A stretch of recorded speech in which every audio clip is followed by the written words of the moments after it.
I've seen a lot of Latinas struggle with low self-esteem and body image issues due to the beauty standards that make them feel like they're not good enough and they're insufficient.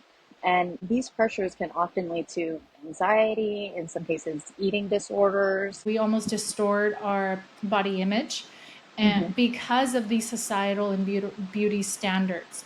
And that is, at the end of the day, there's a psychological impact Yeah. in your self-concept, in your self-esteem, in your self-confidence, in your ability to believe that. What is it that's really impacting me and my ability to love myself and my body, right? Sometimes it's trauma.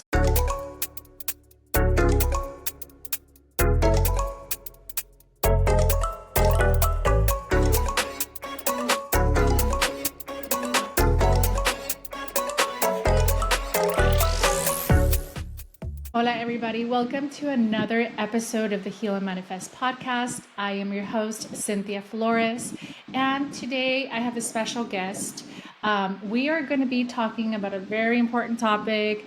I'm sure it's very popular on pop culture, on social media, and we all experience a lot of insecurities, anxieties, worries when it comes to this particular topic. So today's topic is going to be about beauty standards, breaking free from beauty standards, understanding beauty standards. And my special guest, her name is Marie Ordonez. And today Marie is a beauty consultant and a licensed cosmetologist. She is passionate about providing beauty tips and tutorials and bringing really light to these conversations on the pressures that Latinas face around beauty standards and how we can start embracing our unique beauty, our unique identities and confidence. So Marie, thank you so much for being here. And, I think when it comes to this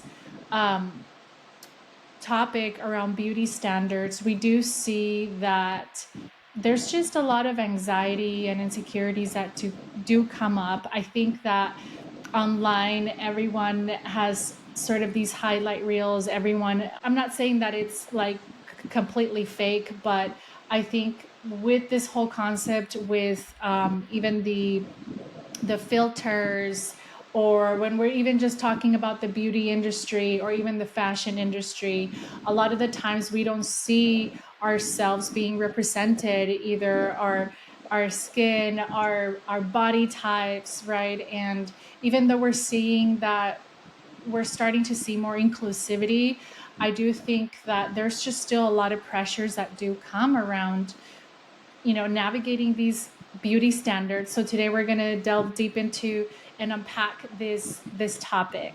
So Marie, thank you so much for being here. And let's talk a little bit, share a little bit with us of what you do, what really got you into, becoming a licensed cosmetologist, being a beauty consultant. What does this all entail for you? What's your story? Yeah. So, hi, Cynthia. Thank you for having me. So, I'm a Latina beauty expert with years of experience in the beauty industry. I've worked in hair salons as a beauty consultant. I've worked at Sephora. And really, I feel like at Sephora is where I kind of realized the struggle that people face when looking for products or finding the product that makes them feel confident, which I feel is not the way to go. You don't need the product to feel confident, is really what I'm saying. And I'm a beauty influencer. I share tutorials and product reviews on my Instagram. And as a Latina, we've experienced the pressures of conforming to certain beauty standards, which many beauty brands don't reflect the diversity and uniqueness of our culture. And through my work, I've seen firsthand how these standards can affect self-esteem and mental health. And Latinas need to break free from those pressures and embrace their own beauty. I would say an important brand to me is Rare Beauty. Selena Gomez has done a lot with mental health. And given that it's a beauty brand, it really pushes forward that we don't need the beauty to feel better about ourselves. That's a very powerful statement, right? I think that, we do, when we think about going to Sephora or, Ulta and other stores where I think in general, when it comes to beauty standards, sometimes we think that we have to use all these different products, right, to make us feel beautiful, or to I think Give like us the there's confidence. Yes, it's to give us the confidence. And I think a lot of this message sometimes is rooted in like ageism, right? And yeah, I think women particularly, we do have a lot of pressure, because I do believe that a lot of these beauty standards, we have to also see it through this cultural societal lens, right? That I do genuinely believe that this comes from this very much male gazed, very male centered, even like over sexualizing our bodies, right? Sometimes our absolutely. bodies, You yeah, see it our in bodies have TV, you been, see it on yeah, social media, and it's just not the ideal woman, and it's been made out to be the ideal woman. And it's really unfortunate exactly. because it's body shaming to a lot of people. Exactly. Yeah. And, oftentimes I think about, like, even as we look at these, even on social media, how we're talking about different trends when it comes to fashion or beauty products, right? We're talking about, like, even just recently, there was a Victoria's Secret show. And I don't know if you were able to watch that or clips about that, but there was a lot of positive, but also kind of negative comments, right? Or critical comments about how, yeah, there's this continuous beauty standard of how a body should look, right? Even though they still try to integrate diversity and Mm-hmm. inclusion, such as like curvy models, or like Mm-hmm. more diversity, right? Yeah. I think there's still like this belief, I think this underlying belief that the beauty standards is one particular, which is thinness, which is, you know, maybe very much Eurocentric, Yes. like features. And I don't know what your thoughts are about that, or if you have anything to say about this particular So show, for or the what. Victoria's Secret show, this I actually find this question very interesting. I used to work at a Victoria's Secret many years ago. During Mhm. my time there, the body image they wanted to represent was very apparent. Their brand only Mm. carried particular sizes. They only went up to a certain cup size and a certain width size for the bra straps. So they weren't the brand wasn't attainable to everyone. They were trying to, as we were discussing, portray a certain body image. I would say their rebranding is a step in the right direction, but it's not necessarily inclusive of diversity or authentic representation of Latinas. If you look at the models, they have some Latina models, but they lack the diversity of Latinas and women of color. And their idea of a Latina diversity and representation include models like Giselle Bundchen, you have Adriana Lima, Giselle Oliveria, and they're all very beautiful women, but they hardly represent Latinas as a whole. It's not representation if they only choose models from Brazil to represent the Latina culture. That's true. I'm many different types of backgrounds. I'm Salvadorian, I'm Guatemalan, I'm Mexican, and so I would hardly say they're representing my culture in the Victoria's Secret show. 100%. And it's also just a lot about these Eurocentric, accentuating a Eurocentric beauty standards, thinness, right, as well. And as you mentioned, right, we don't see much of like indigenous like features, right, also Mm-hmm. being entered or being acknowledged, right? So Yeah, what do you think would need to change in that, either in that show or in that rebranding, or whatnot? I mean, I would. What are your It's not. thoughts? It's not just the brand. It's societal beauty standards, and they often Mm, push an ideal beauty standard that doesn't represent the full spectrum of beauty. As I mentioned, yeah. particularly for Latinas and women of color. If you recall, there were many brands that did not have a range of foundations for certain types Mm, of colors or certain undertones. Latinas range in shade and undertones and hair color. it's not just this shade for Latinas or this undertone for Latinas. We're expected to fit into molds that don't celebrate our natural features like diverse skin tones or body shapes and Yeah. hair texture.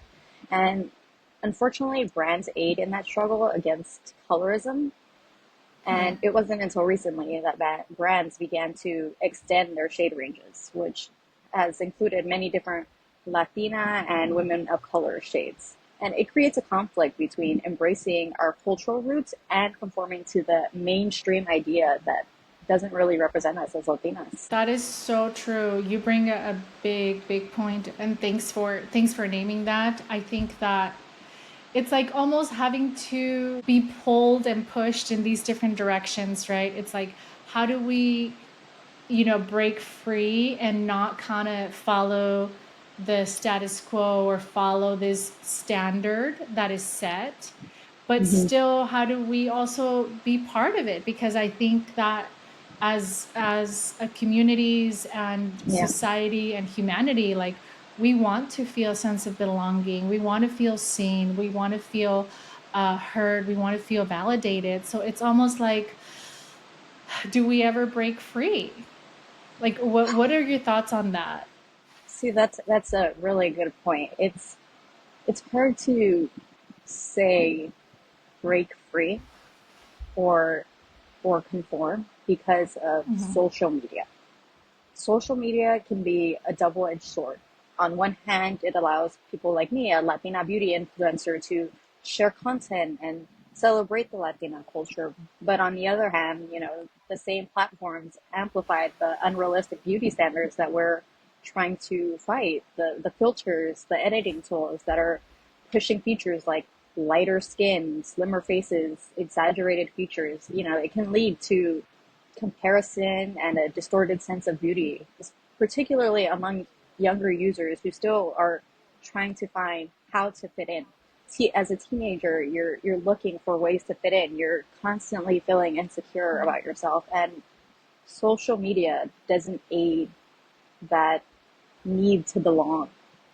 It doesn't help you feel like you're part of something. It makes you feel excluded from these societal beauty standards. And that is so true. And I think that this is where the mental health piece comes in, right? This is where we start seeing that some of the negative impacts of conforming, right? And almost being kind of drawn in unconsciously, Mm-hmm. right? Where we start seeing mental health challenges, anxiety, depression. We Mm-hmm. start seeing eating disorders, right? When Yeah. you're constant body image issues, where we're constantly in comparison and trying to fit this norm, which is not as normal, right? Because the reality is, like, we're all, our bodies are all different, right? Beauty Mm-hmm.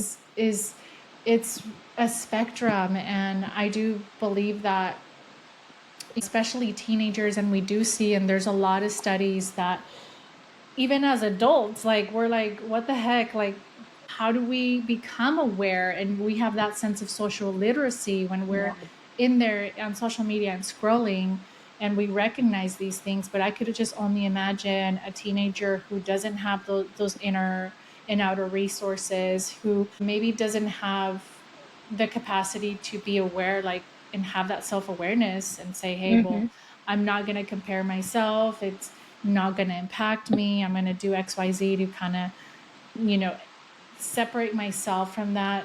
And I think you bring up a great point. And I don't know, I guess in your line of work and what you've done in terms of consultations and worked in these different this industry, what have you seen when it comes to mental health, with when it comes to beauty standards?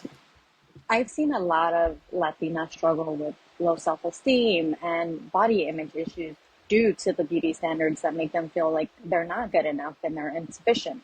And these pressures can often lead to anxiety, in some cases, eating disorders. And, it's difficult because women are just trying to conform to the ideal beauty standard, which is impossible for many women to achieve because that that line keeps getting pushed and pushed and pushed. You don't have the body you want. You don't have the features you want. You want to change your hair. You want to get Botox. You want to add fillers. And it's just a line that just keeps moving and moving with social media. And even in my own experience as a beauty consultant, I've met many clients who feel the need to constantly change or improve themselves to fit into these unrealistic expectations. Yeah, that is true.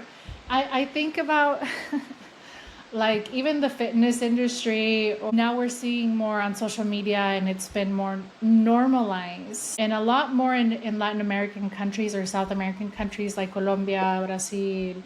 But even like in the Latina or Latino community, we are seeing how, and this might be quite a sensitive and controversial topic because everyone has their own unique perspective about this, Mm-hmm. but when it comes to surgeries, right, when it comes to modifying your body features to gain a sense of confidence and self-esteem, I do genuinely believe that whatever feels good for you, like doing that, right, doing what feels good for you. And I do think that, however, there is a fine line because we're Mm-hmm. talking about body dysmorphia, Yeah. and body dysmorphia is when we internalize this belief that some parts of our bodies that we distort, right? We almost distort our body image Mm-hmm. and because of these societal and beauty standards.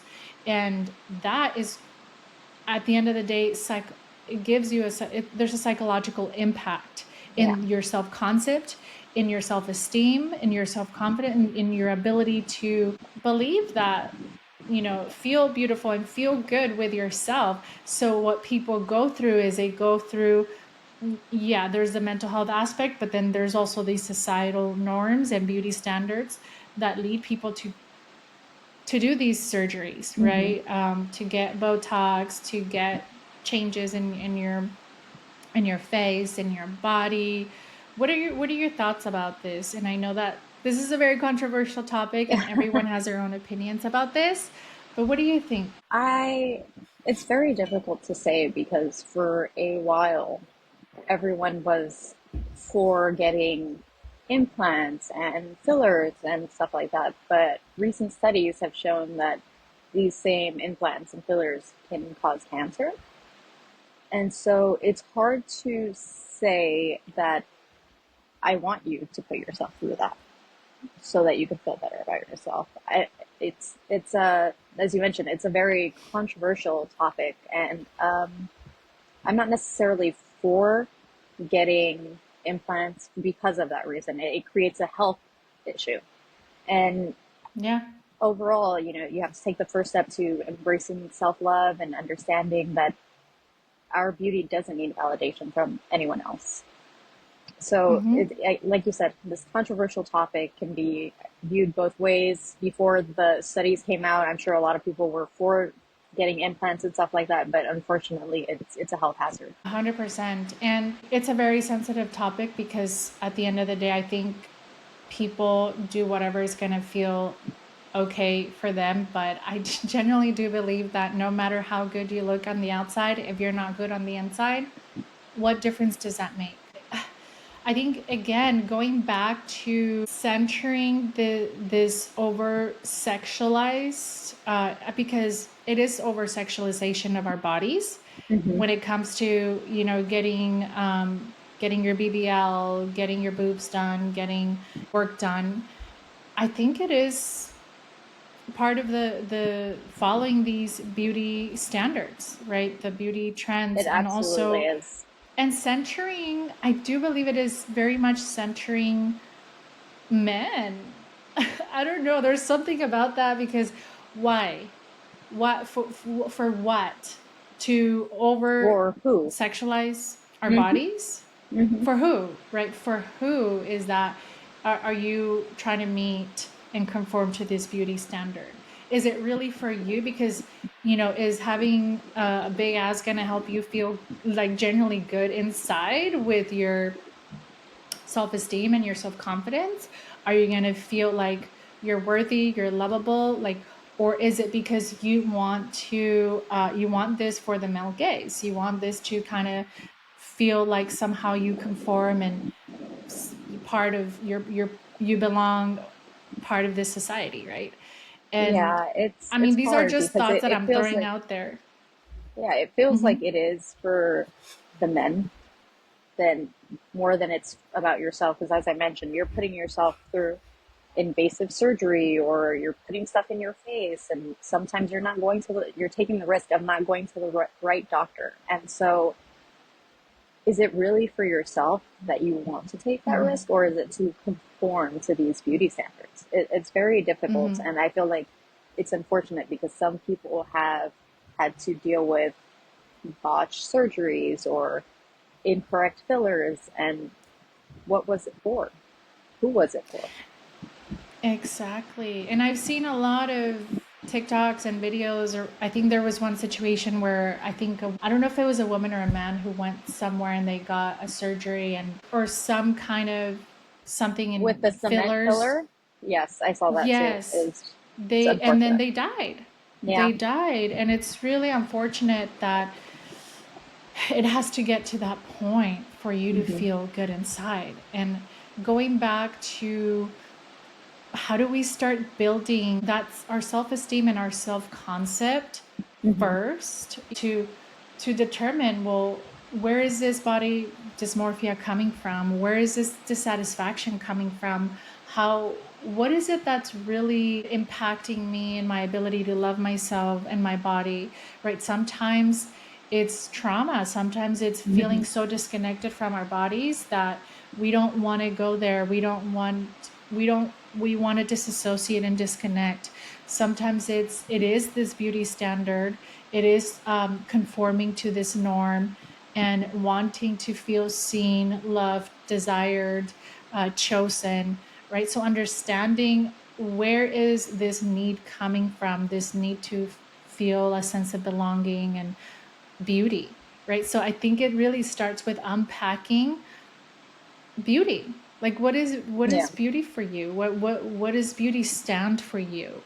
And if somehow we think that this is the concept of beauty, of having all this work done and looking a certain way and having all these Eurocentric features, and not like, how do we start shifting that narrative, breaking some of, like, really challenging some of these limiting beliefs so you can start feeling good with yourself, and maybe and reframing. I do believe in the power of reframing, and really renaming beauty to what feels good for you, right? So Yeah. what are your thoughts on that? I would say one actionable step to take is to practice self compassion and change the negative self talk that you project onto yourself by comparing yourself to others. Surround yourself with content that celebrates diverse beauty and different body types. Avoid the constant comparisons that you face when you're on social media. Another step would be to connect with communities that share your same empowerment for women or women of color, Latinas, body image. Find something that can strengthen the unity you have with beauty and your unique beauty with that community. I love that. I think those are great steps, especially to really, I think, honor, celebrate that, we a lot of us are indigenous, a lot of our are mestizo, so really acknowledge that, yes, there is, when it comes to beauty standards, colorism, there is, we've been all impacted by colonialism, by this Eurocentric beauty standard that is everywhere. So really acknowledge that that is part of our history, right? And Yes. that how do and also honoring the beauty, like, within, right? There's not Yes. only how do we honor the beauty within as a person, as who we are as a person, our strengths, our qualities, our resilience, but also Yes. when we're looking outwardly, how do we also honor, like, what our body does for ourselves, because that in itself is beauty, right? it's also about redefining beauty. I'm a big firm Hmm. believer of redefining and reclaiming all of these different concepts, especially when it comes to beauty standards. Like, who gets to decide that? Why give That's a so much very good power? point. That's a very good point about Mm-hmm. reclaiming beauty. Movement. Yeah. There are movements like that now. Movements for hashtag body positivity or hashtag melanin magic. Give Latinas and women of color space to celebrate their unique beauty without conforming to the mainstream standards. And these trends encourage us to embrace our natural features, whether it's our curves, our melanin, our textured hair, or just find the power of authenticity and beauty. I love that. I love that. Like, as you mentioned, really reclaiming and redefining beauty and not only focusing on the outward beauty. I think that Yeah, sometimes we think beauty yeah. standards, oh, I'm only going to solely focus on the outer beauty Mm-hmm. and I'm going to focus on all of these different features.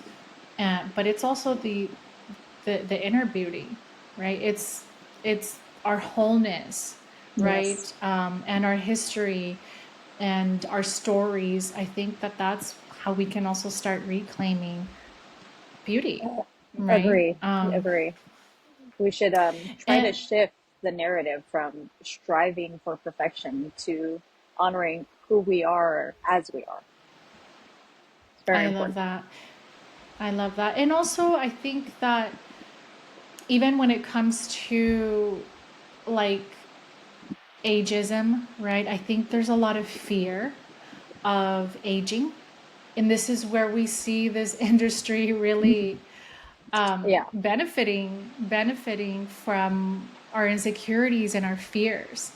And the reality is that this is why we do see a lot of anti-aging creams and all these things and all this makeup. There's nothing wrong with embracing makeup, knowing and reframing and reclaiming what beauty hmm, means to us. But even when it comes to like these anti-aging fear, I think that we should even start reclaiming that too, right? Like with age comes wisdom, which with hmm, age comes so much knowledge, and we can start embracing that, because I think that is also a big pressure for women, right? absolutely. Men don't get much of that. Men don't get like, oh, you're getting wrinkles, you're getting gray hair, and you're getting older. But then women, we do. Hmm. We do Yeah, get for men, it's a like lot of with that pressure. age, they grace with age, and for women, it's you age faster than men do, and it's a very unfortunate view to take. That's why I really appreciate, which this started out a few years ago, but there was a reclaiming your beauty with age, which is when a lot of women started to let their gray hair grow out and just let it be natural instead of constantly dyeing it. I felt like that was the first step to reclaiming beauty in ageism. 100%. I love that. What are thing what when it comes to, I think like this brings a big point around embracing grace, embracing self-compassion, and embracing self-love, right? And I know that this may sound a little cliche, and sometimes people are like, well, how do I even start loving myself? How do I start embracing myself? How do I start accepting myself? Um, and my beauty, right, within and outward. What are your thoughts on this? What do you recommend, or what would you suggest or encourage? It's very hard to move past the point where we feel like our beauty needs validation from everyone else or anyone else. And so I would say a step that you can take is start by celebrating your roots, connecting with your Mm, culture, rejecting the idea that we need to alter ourselves to be accepted. And I think an important way to do that is to surround ourselves by positive influences or people who are like minded and feel that we don't need to consume ourselves with these negative thoughts that social media portrays as the ideal beauty standard. yeah, I love that. Thanks for sharing. And lastly, I did want to definitely bring more awareness on social media literacy. I think that this plays it goes hand in hand with really conforming to these beauty standards, that a lot Yeah. of people go online because they want to connect, they feel vulnerable, right? A lot of people feel very vulnerable. They don't have the emotional capacity or boundaries to discern, right? So they go in there, they start scrolling, and they start seeing people that doesn't don't look like them, or seeing different bodies, and they start comparing themselves, Yeah. and that significantly affects their mental health, their insecurities, impacts their self-esteem. So I do want to leave you all with having an awareness of, when you do go online, start setting emotional and physical boundaries. And what that may look like is, why are you following celebrities? First of Hmm. all, celebrity culture. Why are you following artists? I know you Hmm. love, your artists and all these things, but is that going to help you? Are you No. following influencers or people that are in this kind of world that don't even look like you, that Hmm. don't even have the same like lifestyle, or not even that Or features. don't, It's just a or completely features don't different even have the person. same. Exactly, that it looks just completely different from you. Like, why put yourself in that situation when you know that's not going to make you feel good? So, social media literacy is really about creating boundaries for Yeah. yourself, and start following people that do look like you, that represent you, that feel like you can relate, that feels representative of your experience. So that way, there's a lot of movements out there, as you mentioned. So that way you feel like a sense of belonging, and you feel like there's more diversity and inclusion when it comes to beauty. And you're not just following this very strict, rigid beauty standard, right? That is Absolutely. out there. Absolutely. Taking So breaks is there, to, oh, sorry, taking breaks yeah, to no, go ahead. curate your feed and follow Mhm. like-minded influencers is very important. It's not just to just flush your feed. It's to promote positive body images, focusing on your overall well-being, such as mental health, self-care, the holistic view of beauty. It can make a difference. I love that. Thank you so much. Thank you so much, Marie, for being here. And everyone listening, make sure that you like, follow, subscribe. I am on TikTok and also Instagram at Cynthia Flores LMFT. Obviously on YouTube, and you can listen to this episode and this podcast in all platforms: Spotify, YouTube, and others. So feel free to share it if this resonated with you. Give it some love. I think that if you engage more either on YouTube and Spotify and leave comments, that would be really helpful, and that would support this lovely podcast that I'm creating for all of you. And yeah, and we'll see you on the next episode. Thank you. Bye.